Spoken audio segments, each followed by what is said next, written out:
It means I can think rationally.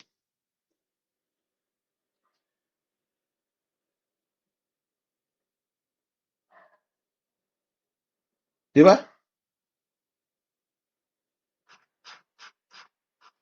Are you not entertained yet? Ganon yung nangyayari doon sa Gladiator. Ang nangyayari ngayon, are you not angry yet? It's the same. Doon nangyayari sa Coliseum.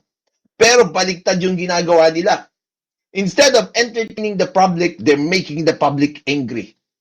Tulad ng sinasabi ko, yung ginaganon niya, di ba? Paano niya yung ano doon, yung ruler doon, yung leader nila doon, ano bang tawag doon sa ano niya? Nakalimutan ko na eh.